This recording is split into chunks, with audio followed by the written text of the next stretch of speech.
اعوذ باللہ من الشیطان الرجیم بسم اللہ الرحمن الرحیم یا ایہا الذین آمنوا انما الخمر والمیسر والانصاب والازلام رجس من عمل الشیطان فاجتنبوه لعلکم تفلحون انما یرید الشیطان ان یوقع بینکم العداوة والبغضاء فی الخمر والمیسر ویصدکم عن ذکر اللہ وعن الصلاة فهل انتم منتہون واطیعوا اللہ واطیعوا الرسول واحذروا فإن توليتم فاعلموا أنما على رسولنا البلاغ المبين ليس على الذين آمنوا وعملوا الصالحات جناح فيما طعموا إذا ما اتقوا وآمنوا وعملوا الصالحات ثم اتقوا وآمنوا ثم اتقوا وأحسنوا والله يحب المحسنين صدق الله العظيم. آیت نمبر 90 سے لے کے آیت نمبر 93 تک انشاءاللہ آج ہم سماعت کریں گے. اللہ رب العزت ارشاد فرماتے ہیں یا ایھا الذین آمنوا، اے ایمان والو. یہاں خطاب خصوصیت کے ساتھ ایمان والوں سے ہو رہا ہے. کہیں ارشاد فرمایا نا یا ایھا الناس، تو اس میں تمام انسانیت مراد ہے.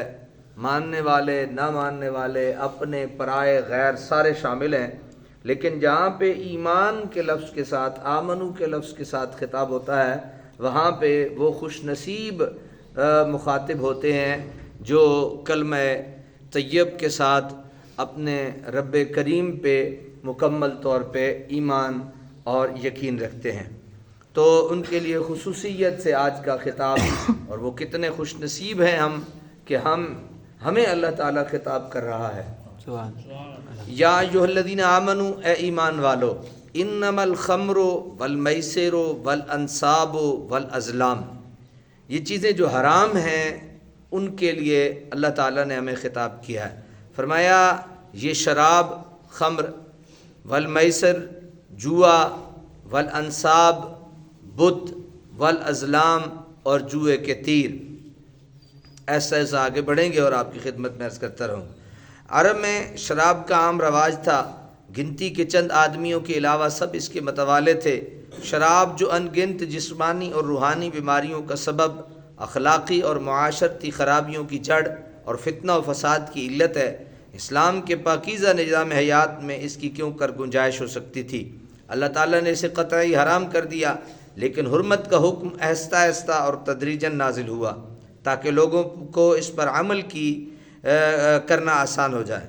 چنانچہ سورہ بقرہ میں تو اتنا کہنے پہ اکتفا کیا گیا کہ فیہما اسم کبیر و منافع للناس. اس کے کچھ عرصہ بعد یہ آیت نازل ہوئی کہ ولا تقربوا الصلاۃ وانتم سکارا، نماز کے قریب نہ جاؤ جب نشے میں ہو، کہ نشہ کی حالت میں نماز نہ پڑھا کرو. یہ آیت اس آخری حکم کا پیش خیمہ تھی، اگرچہ شراب کے حکم کا، حرمت کا صراحتاً ان میں ذکر نہ تھا، لیکن کئی سلیم طبیعتوں نے اس وقت ہی شراب چھوڑ دی تھی. حضرت فاروق اعظم رضی اللہ تعالیٰ عنہ بارگاہ الہی میں اس کی قطعی حرمت کے لیے التجائیں کیا کرتے تھے. عرض کرتے اللہم بین لنا بیانا شافعا. اسی اثناء میں چند ایسے واقعات بھی رونما ہوئے جس سے شراب پینے کے مفاسد اور نقصانات کا صحابہ کرام کو زیادہ سے زیادہ احساس ہونے لگا. جب ایمان پختہ ہو گئے، تعلیمات اسلامیہ قلب و روح کی گہرائیوں میں بس گئی اور اللہ اور اس کے رسول کے ہر حکم کے سامنے سر تسلیم خم کرنے کی عادت فطرت بن گئی، تو یہ آیت کریمہ نازل ہوئی. حضور رحمت عالمیہ صلی اللہ علیہ وسلم نے ایک خادم کو حکم دیا کہ مدینہ کے گلی کوچوں میں پھر کر بلند آواز سے ان آیات کا اعلان کرے. جب وہ منادی کرنے والا اعلان کرنے نکلا تو کئی جگہ شراب کی محفلیں آراستہ تھیں، میخار جمع تھے، پیمانے گردش میں تھے. جو ہی کان میں حل انتم منتہون کی آواز پہنچی، ہاتھوں پر رکھے ہوئے پیالے زمین پر پٹخ دیے گئے، ہونٹوں سے لگے ہوئے جام خود بخود الگ ہو گئے، جام توڑ دیے گئے، مشکوں اور مٹکوں میں بھری ہوئی شراب میں ناب انڈیل دی گئی. وہ چیزیں جو انہیں از حد عزیز تھیں اب گندے پانی کی طرح گلیوں میں بہہ رہی تھیں. حیرت یہ ہے کہ اس کے بعد کسی صحابی نے شراب پینے کی خواہش تک کا اظہار نہ کیا. سبحان اللہ. قرآن کی اثر آفرینی، حضور کی فیض تربیت، صحابہ کرام کی کامل ترین اطاعت و فرما برداری اور اسلام کی انقلاب آفرین قوت کا یہ وہ عدیم النظیر مظاہرہ ہے جس کی تاریخ میں کوئی مثال نہیں. شراب کے زہریلے اثرات دیکھ کر یورپ و امریکہ کے ڈاکٹر اور دانشور لرزہ بر اندام ہیں. اس مصیبت سے اپنی قوم کو چھٹکارا دلانے کے لیے بڑی بڑی مخلصانہ اور حکیمانہ کوششیں کی جا رہی ہیں۔ حکومت امریکہ نے پورے 14 سال تک شراب کے خلاف زور و شور سے جہاد جاری رکھا، اور اس جہاد میں نشر و اشاعت اور پراپوگنڈے کے جدید ترین اور قوی ترین وسائل اختیار کیے۔ اخبارات، رسالے، لیکچر، تصاویر، فلمیں سبھی شراب سے نفرت دلانے کے لیے برسر پیکار رہے۔ اس عظیم مہم پر حکومت نے تقریباً $6 کروڑ خرچ کیا، 25 کروڑ پاؤنڈ کا خسارہ برداشت کیا، 300 افراد کو تختہ دار پر لٹکایا گیا، 5 لاکھ سے زیادہ اشخاص کو قید و بند کی سزائیں دی گئیں، بھاری جرمانے کیے، بڑی بڑی جائیدادیں ضبط کی گئیں، لیکن یہ ساری چیزیں بیکار ثابت ہوئیں۔ آخرکار حکومت کو اپنی شکست فاسق کا اعتراف کرنا پڑا، اور اس نے شراب نوشی جس کے خلاف عرصہ دراز تک وہ مارکہ آرا رہی تھی، ان کو 1933 میں قانوناً جائز قرار دیا گیا۔ میں اس ایک جملے پہ آپ کو روک کے یہ عرض کرنا چاہتا ہوں، وہ لوگ کتنے حسین تھے، وہ لوگ کتنے خوش بخت تھے کہ محبوب کی زبان سے ایک جملہ نکلتا تھا اور وہ اپنے محبوب کے سامنے جان دینے کے لیے تیار ہوتے تھے۔ سبحان اللہ، سبحان اللہ۔ اور ہم اسی محبوب کا کلمہ پڑھ کے آج موج اور عیاشیاں کر رہے ہیں۔ اور بلکہ میں ایک دفعہ ایسا ہوا، کسی شراب کی حرمت پہ میں نے جمعے کے خطبہ میں چند گزارشات عرض کر دیں، تو اتفاقی امر یہ کہ کچھ شراب پینے والے لوگ بھی موجود تھے۔ تو بعد میں جب جمعہ سے میں فارغ ہوا تو مجھے کہنے لگے کہ جناب یہ کون سا دور ہے، یہ تو اس دور کی بات ہے جب رسول اللہ نے انہیں دیکھا تھا اور منع کر دیا تھا۔ تو میں نے اور تو انہیں کچھ نہ کہا، میں نے صرف یہ کہا کہ اللہ کے نبی صلی اللہ علیہ وسلم نے اور میرے کریم رب نے ہمیں ڈائریکٹ یہ کسی چیز کے بارے میں نہیں بتایا کہ یہ چیز جائز ہے تو بلا وجہ جائز ہے، حلال ہے بلا وجہ حلال ہے، حرام ہے بلا وجہ حرام ہے، ایسا کہیں نہیں۔ میں تو قرآن میں یہ دیکھتا ہوں کہ اللہ کے نبی صلی اللہ علیہ وسلم کے قلب اطہر پہ اترنے والے قرآن کے شراب کے حوالے سے اللہ کریم نے سب سے پہلے یہ ارشاد فرمایا، فیہما اثم کبیر ومنافع للناس، اس میں بہت بڑا گناہ ہے، اس میں صحتوں کی خرابیاں ہیں، اس میں صحتوں کے فسادات ہیں۔ یقین مانیں وہ اللہ کے خاص کرم اور اس کے محبوب صلی اللہ علیہ وسلم کی خاص مہربانیوں سے میرے یہ جملے سننے تھے کہ پاؤں پکڑ کے بیٹھ کے رونے لگا اور مجھے کہنے لگا اللہ کی قسم شراب میں پہلے بھی پیتا تھا، مولویوں کے پاس پہلے بھی جاتا تھا، لیکن جس محبت سے آپ نے مجھے سمجھایا ایسا کچھ سمجھا نہ پایا۔ آج کے بعد میں آپ سے وعدہ کرتا ہوں میں شراب پینے والوں کے قریب بھی نہیں جاؤں گا۔ سبحان اللہ۔ اور بحمد اللہ تعالیٰ اس وقت وہ شخص ہر روز 25,000 مرتبہ درود شریف بھیجتا ہے اپنے آقا کی بارگاہ میں، 25,000 مرتبہ درود شریف بھیجتا ہے۔ رشوت کھاتا تھا وہ بھی چھوٹ گئی، شراب پیتا تھا وہ بھی چھوٹ گئی۔ یہ میرے رب کے کلام کی اثر آفرینی ہے، یہ میرے رب کے کلام کی محبت ہے۔ بس اسے تھوڑی سی توجہ کے ساتھ پڑھنے والا پڑھتا چلا جائے اور سننے والا سنتا چلا جائے، وہ ایسے سنتا ہے اور ایسے مستیاں چھا جاتی ہیں کہ انسان کی زندگی سے گناہ نکل جاتے ہیں اور انسان کی زندگیوں میں نیکیاں شامل ہوتی چلی جاتی ہیں۔ والمیسر، اسی طرح برطانیہ میں جو اس پر برائے نام پابندی تھی اسے بھی 1961 میں واپس لے لیا، اور اس کی بے کنی کے لیے ساری مسائی کے ناکام ہو جانے کے بعد اسے بھی قانونی طور پہ سند جواز مل گئی۔ لیکن سب بے فائدہ، سب بے اثر، یہ اسلام کی قوت قاہرہ تھی جس نے اپنے ایک فرمان سے ساری قوم کو اس بلائے بے درماں سے رہائی دلا دی۔ سبحان اللہ، سبحان اللہ۔ کیا بات ہے جناب میرے پاک رب کے پاک کلام کی، ہیں جی۔ سبحان اللہ۔ پھر فرمایا نا کہ چوتھی چیز والازلام، اور جوئے کے تیر۔ یہاں 4 چیزوں کا ذکر کیا جا رہا ہے، خمر، میسر، انصاب اور ازلام۔ اگرچہ ان کے متعلق توضیح نوٹ گزر چکے ہیں، یہ ہم پہلے سماعت کر چکے ہیں، ان کے آغاز میں ہی آپ کو شاید یاد ہوگا، لیکن مختصراً یہاں بھی کچھ عرض کرنا مناسب ہے۔ خمر کل شراب مسکر وہذہ التسمیہ بڑے بڑے بزرگوں نے اور بہت جو ہماری ڈکشنریاں ہیں عربی کی، ان میں یہ لکھا ہے کہ ہر مدہوش کر دینے والی شراب کو خمر کہتے ہیں۔ انمل یا ایھا الذین آمنوا انمل خمر، تو یہ کیا ہے؟ جو آپ پہ مدہوشی طاری کر دے اور حرام اور حلال کی تمیز کو ختم کر دے، وہ کیا ہے؟ وہ شراب کیا ہے؟ حرام ہے۔ انگور کے نچوڑ سے اس کی تخصیص اور تعصف ہے، کیونکہ مدینہ طیبہ میں جو شراب استعمال ہوتی تھی وہ انگور، گندم، جو، کھجور اور شہد سے کشید ہوا کرتی تھی۔ اور جب یہ آیت نازل ہوئی تو کسی صحابی نے بھی یہ نہیں سمجھا کہ صرف انگوری شراب ہی حرام ہے، حالانکہ وہ والے زبان تھے۔ میسر مطلقاً جوا کو کہتے ہیں، خواہ اس کی صورت کیسی ہو۔ حضرت علی کرم اللہ وجہ الکریم سے مروی ہے کہ شطرنج من المیسر، کے شطرنج بھی جوا ہے۔ انصاب، ان پتھروں کو انصاب کہا جاتا تھا جو حرم میں کعبہ کے ارد گرد نصب تھے، اور کفار ان کے لیے جانور ذبح کرتے اور ان کا خون ان پتھروں پہ مل دیا کرتے تھے۔ ازلام وہ تیر جن کے ذریعے فالیں نکالی جاتی تھیں، نیز وہ تیر جن کے ساتھ جوا کھیلا جاتا تھا۔ اس آیت میں مقصود تو شراب اور جوا کی حرمت قطعی بیان کرنا ہے، لیکن انصاب اور ازلام کو ان کے ساتھ ذکر کر کے ان کی قباحت کو اور زیادہ عیاں کر دیا۔ چنانچہ حضرت فاروق اعظم رضی اللہ تعالیٰ عنہ نے فرمایا، اے شراب، تیرا ذکر تو جوئے اور انصاب و ازلام کے ساتھ ملا کر کیا گیا۔ بعدا لک و سحقا، تیرا ستیہ ناس ہو، تیرا کھانا خراب ہو۔ رجس من عمل الشیطان، یہ اللہ تعالیٰ کا، میں نے آپ کو عرض کیا نا کہ ہمیں لطف آتا ہے جب آیت ختم ہوتی ہے، وہاں میرے رب اپنے خاص انداز میں اپنے اسماء جلالت شریف کا کیا کرتا ہے؟ ذکر کرتا ہے، اور اپنی قدرتوں اور اپنی قوتوں اور قدرت کاملہ کا کیا کرتا ہے؟ اظہار فرماتا ہے۔ یہاں یہ چاروں ذکر کرنے کے بعد فرمایا رجس من عمل الشیطان، سب ناپاک ہیں اور شیطان کی کیا ہیں؟ کارستانیاں ہیں۔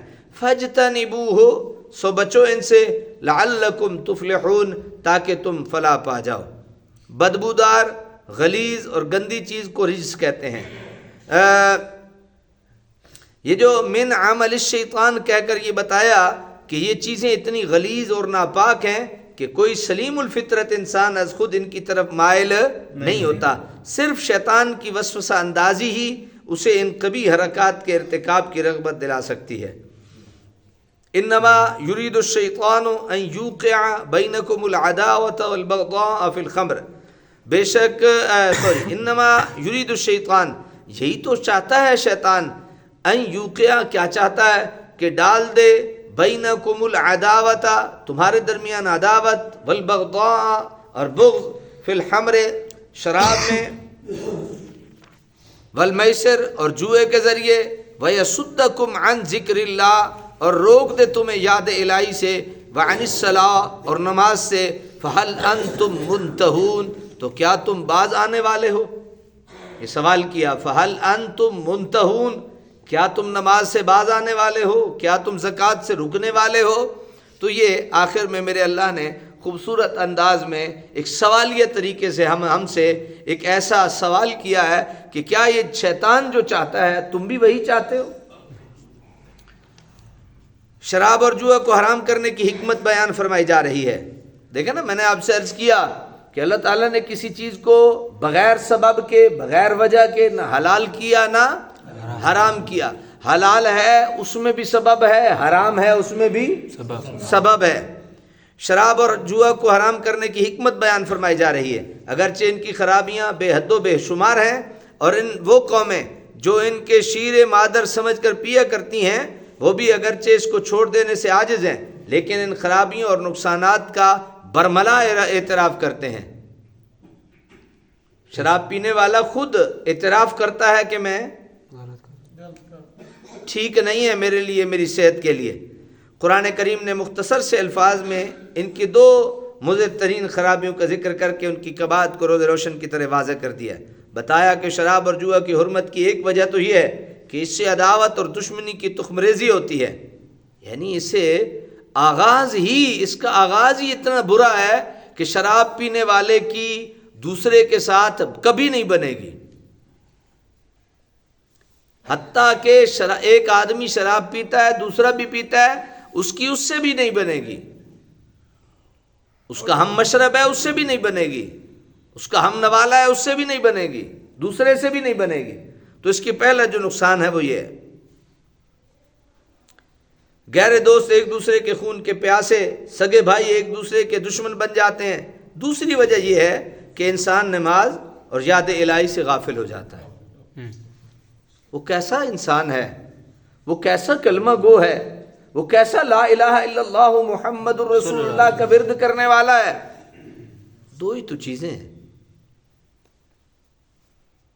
نماز اور اللہ کی یاد۔ کبھی کوئی شرابی نماز کے نزدیک نہیں آئے گا، اور کبھی اگر وہ آیا تو پھر شرابی نہیں رہے گا۔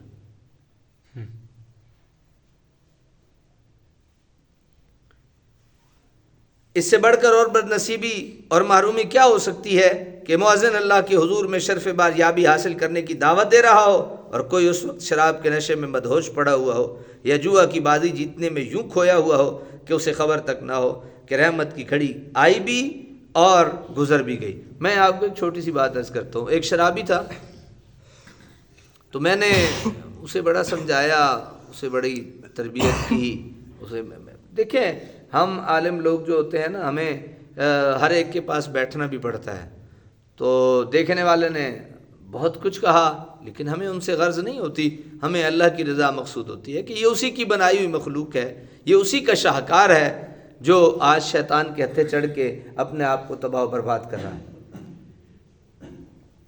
اتفاقی امر میں یہ عرض کر رہا ہوں کہ ایسا ہوا کہ وہ فوت ہو گیا اور اسی شراب میں فوت ہوا، اور میں نے اپنے رب سے چند وعدے اپنی ذات کے ساتھ کیے ہیں کہ میرے رب مجھے ہر طرح کی رسوائی سے محفوظ رکھنا۔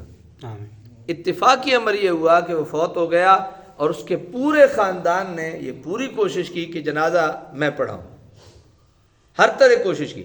اتفاق یہ کہ عین اسی یعنی دورانیے میں ایک ایسا کام مجھے پڑا کہ میں اس کے جنازہ پڑھنے یا پڑھانے سے محفوظ ہو گیا۔ جو اللہ سے مانگا تھا وہ مل گیا۔ تو بس اللہ تعالیٰ کے حضور یہ دعا کرنی چاہیے کہ یہ بھی اسی کی مخلوق ہے، اللہ تعالیٰ ہماری اس پوری نسل کو اس شراب جیسی لعنت سے اور دیگر جو اللہ تعالیٰ نے حرام کردہ ہیں ان سے ہمیں بچنے کی توفیق نصیب فرمائے رکھے۔ اس سے بڑھ کر اور بد نصیبی اور محرومی کیا ہو سکتی ہے کہ مؤذن اللہ کے حضور شرف باریابی حاصل کرنے کی دعوت دے رہا ہو اور کوئی اس وقت شراب کے نشے میں مدہوش پڑا ہو یا جوا کی بازی جیتنے میں یوں کھویا ہو کہ اسے خبر تک نہ ہو کہ رحمت کی گھڑی آئی بھی اور گزر بھی گئی۔ اور جب شراب اور جوا کی حرمت کی یہ وجہ ہے کہ وہ یاد خدا سے غفلت کا سبب بنتے ہیں، تو شطرنج اور تاش وغیرہ جب اپنے کھیلنے والوں کو اتنا منہمک کر دیں کہ نماز کی ہوش تک نہ رہے تو یہ کیوں حرام نہ ہوں گے؟ ہاں میرا اللہ میں محفوظ رکھے۔ وَأَطِيعُوا اللَّهَ وَأَطِيعُوا الرَّسُولَ وَاحْذَرُوا، اور اطاعت کرو اللہ کی اور اطاعت کرو رسول اکرم صلی اللہ علیہ وسلم کی، وَاحْذَرُوا، اور محتاط رہو۔ ہم بچ تب سکتے ہیں جب ہم اللہ اور اس کے رسول کی اطاعت میں آ جائیں۔ اللہ اور اس کے رسول کی اطاعت کے بغیر، فرما برداری کے بغیر، اتباع کے بغیر، متابعت کے بغیر ہمارا بچنا محال ہے، ناممکن ہے کہ ہم بچ سکیں۔ تو اللہ نے ہمیں ایک نسخہ کیمیا دیا، اطیعوا اللہ واطیعوا الرسول واحذروا، اور محتاط رہو۔ فإن تولیتم، اگر تم نے روگردانی کی، فاعلموا، تو جان لو، انما علی رسولنا البلاغ المبین، کہ ہمارے رسول کا فرض تو بس پہنچا دینا ہے کھول کر ہمارے احکام کو۔ لیس علی الذین آمنوا، اللہ تعالیٰ اور اس کے رسول مکرم کی اطاعت کی پھر تاکید کر دی گئی اور نافرمانی سے روک دیا گیا تاکہ کوئی شخص کسی تعویل سے اس کی نافرمانی کی جرت نہ کر سکے۔ لیس علی الذین آمنوا وعملوا الصالحات، نہیں ان لوگوں پر جو ایمان لائے اور نیک عمل کیے، جناح کوئی گناہ جو اس حکم سے پہلے، وہ فیما طعموا اذا متقوا وآمنوا، وہ کھا پی چکے جب کہ وہ پہلے بھی ڈرتے تھے اور ایمان رکھتے تھے۔ وعملوا الصالحات، اور نیک عمل کیا کرتے تھے، ثم اتقوا وآمنوا، پھر ان احکام کے بعد بھی ڈرتے ہیں، ثم اتقوا واحسنوا، اور جو اترا اس پر ایمان رکھتے ہیں، واللہ یحب المحسنین، یعنی پھر بھی ڈرتے ہیں، واللہ یحب المحسنین، اور اچھے کام کرتے ہیں، اور اچھے کام کرنے والوں سے اللہ کیا کرتا ہے؟ محبت کرتا ہے۔ جب شراب و جوا کی حرمت کے احکام نازل ہوئے تو بعض صحابہ نے عرض کی، یا رسول اللہ، ہمارے وہ مسلمان بھائی جو اس حکم سے پہلے، یعنی جتنے ایک انسانی زندگی میں سوال آ سکتے ہیں ان سب کے جواب دے دیے۔ اب شراب کی جب حرمت ہوئی تو کچھ لوگ تو پہلے بھی مر چکے تھے مسلمان جو کلمہ گو تھے، تو سوال پیدا ہو سکتا تھا کہ ان کا کیا بنا؟ تو میرے خالق نے اس کے لیے بھی ہمیں راستے ہموار فرما دیے۔ جب شراب و جوا کی حرمت کے احکام نازل ہوئے تو بعض صحابہ نے عرض کی، یا رسول اللہ، ہمارے وہ مسلمان بھائی، درد دیکھو کیسا ہے، یہ درد ہے نا حضرات، بھائی ٹھیک ہے ہم تو شراب سے بچ گئے، ہم تو جنت میں چلے جائیں گے، لیکن وہ کہاں جائیں گے جو پہلے پیتے تھے اور احکام نازل نہیں ہوا اور وہ اس دنیا سے چلے گئے؟ اسی درد کا نام انسانیت ہے، اسی درد کا نام اسلام ہے، اسی محبت کا نام اللہ اور اس کے رسول صلی اللہ علیہ وسلم کی بارگاہ میں محبوب ہونے کا ہے۔ یا رسول اللہ، ہمارے وہ مسلمان بھائی جو اس حکم سے پہلے انتقال کر گئے اور مختلف جنگوں میں شہادت پائی، حالانکہ وہ شراب پیا کرتے تھے، ان کا کیا بنے گا؟ تو یہ آیت کریمہ نازل ہوئی۔ اس آیت میں اتقوا وآمنوا اور اتقوا واحسنوا کے الفاظ کا تکرار بہت غور طلب اور معنی خیز ہے۔ علامہ بیضاوی فرماتے ہیں کہ ان مکرر الفاظ سے صحابہ کرام کی 3 حالتوں یا ان کے 3 مقامات کا ذکر کیا جا رہا ہے۔ پہلے اتقوا وآمنوا سے ان کے تقوی ایمان کی اس حالت کا بیان ہے جس کا تعلق ان کے اپنے قلب و روح کے ساتھ تھا۔ دوسرا واتقوا وآمنوا سے ان کے تقوی ایمان کی اس کیفیت کا ذکر ہے جو ان کے اور دوسرے لوگوں کے درمیان تھی، اور آخری اتقوا واحسنوا سے تقوی و احسان کی اس حالت کی طرف اشارہ ہے جو ان کے اور ان کے رب کے درمیان تھی۔ یا پہلے ان کے ابتدائی مقام کی طرف اشارہ ہے، پھر ان کے درمیانی حالت کی طرف، اور آخر میں ان کے بیٹھ جاؤ بیٹا ان کے اعلیٰ ترین کیفیت کی طرف، جبکہ عابد و معبود ساجد و مسجود میں دوری کے پردے اٹھ جاتے ہیں اور نعمت مشاہدہ سے دل کی آنکھیں روشن ہوتی ہیں۔ اس لیے آخر میں فرمایا واتقوا واحسنوا، فرمایا جبکہ انسان مقام احسان پر فائز ہوتا ہے، اور احسان کا مفہوم حضور صلی اللہ علیہ وسلم نے فرمایا ان تعبد اللہ کأنک تراہ فإن لم تکن تراہ فإنہ یراک، یعنی احسان اس کیفیت کو کہتے ہیں کہ جب تو اللہ تعالیٰ کی اس طرح عبادت کرے جیسے تو اسے دیکھ رہا ہے، یا حالت عبادت میں تم یہ سمجھ رہے ہو کہ وہ تمہیں دیکھ رہا ہے۔ تو کیا کہنے میرے کریم رب کے ہر ایک کے لیے جو اس کا حصہ بنتا تھا، جو اس کا حق بنتا تھا، وہ سارے کا سارا بیان فرما دیا ہے۔ اللہ